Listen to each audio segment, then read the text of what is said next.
Chinky, anong mas patok na negosyo? Sari-sari store or food stall? Saan mas mabilis ang kita? Kung gusto nyo malaman, you got to watch this video. Videos that will make you wealthy and debt-free.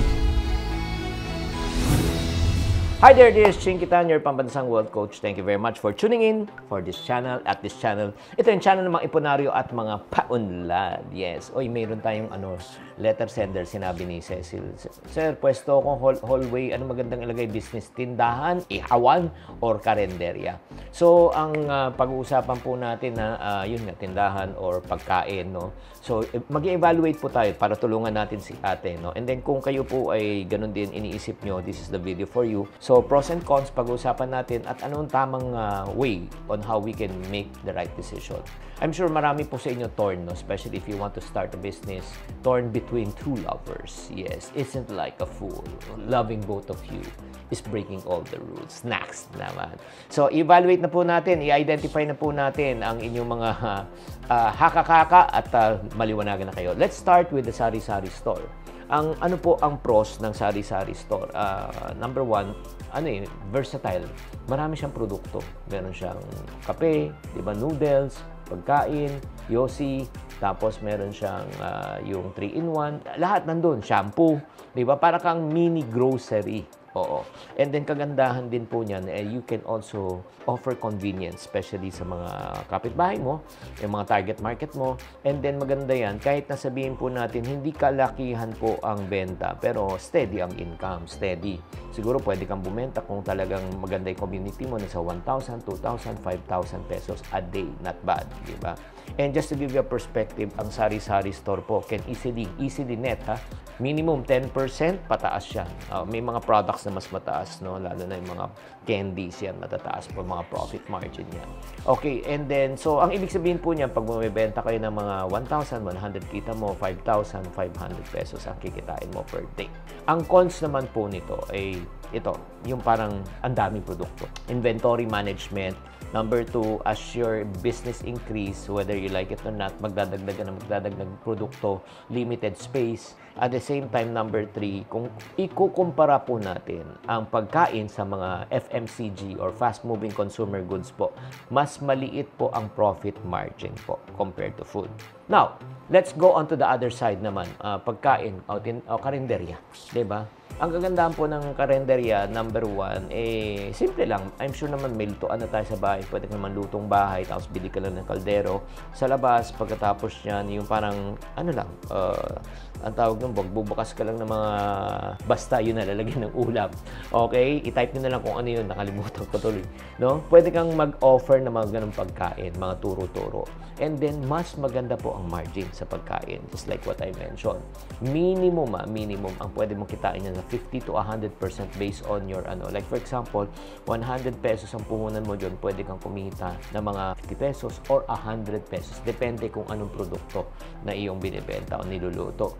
And then, ang kagandahan yan, pag ito ay pagkain, uulam, mas wide ang market. Wide ang market because everyday maraming kumakain. Lalo na kung may mga ibang tao ayaw na talaga magluto at bibili na sila ng ulam para magiging regular na siya. Ano naman po ang cons? Ang cons naman yan, syempre, ang daming preparation. Ito lang mamamalengke ka, lilinisin mo, gagayatin mo, luluto ka, hahain mo, tapos magtatakal ka. Yun, ang dami. Compared to sari-sari store, wala ka ng preparation doon kasi bibili mo lang. Ang isa pang cons po nito, di ba? Ang pagkain po ay nasisira. O pagka hindi mo na na-serve, di ba, for the day, hindi mo na pwede i-serve tomorrow kasi baka mapanis na, di ba? So, isa pang syempre concern, kailangan marunong ka rin magluto, di ba?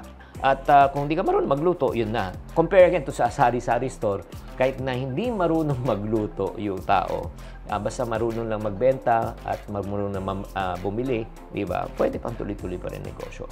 Kaya kung titignan po natin, may pros and cons po.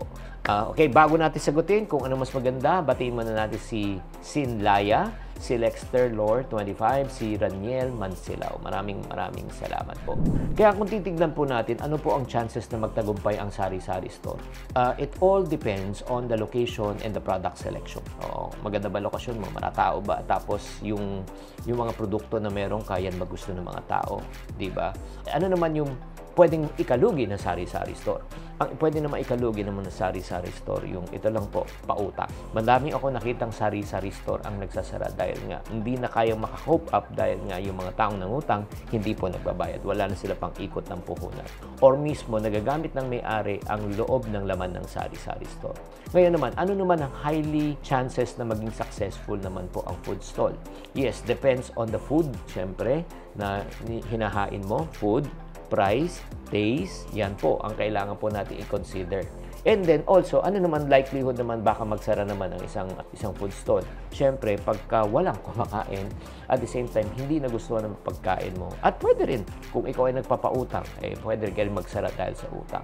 Kaya kung titignan po natin, kung ano pa talagang mas maganda at bagay po sa iyo, kung gusto mo ng less hassle, wala ka nang isipin, di ba, magsari-sari store ka.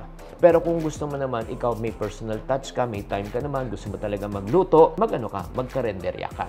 Ultimately, ang decision po ay nasa tao na talagang anong babagay sa iyo. Sa pagkakataon na ito, I hope na naliwanagan kayo kung anong mas maganda, anong babagay po sa inyo. Kung may mga gusto pa kayong itanong sa akin regarding naguguluhan kayo sa desisyon sa buhay, please feel free to send it to me via this, ito nga, ilagay nyo sa comment section. Alam nyo, wala namang masama kung magtanong, di ba? At the same time, taon ang binilang mo para mag-ipon ng pera, pero segundo lang ang kailangan mo para mawala, malugi, at maubos ang iyong pera. Kaya huwag ka nang mahiyang magtanong. If you do like this video, please type the things that you learned from this video and share this video also with someone. Tatandaan, tamang karunungan, tamang disiplina ang susi po sa pagyaman.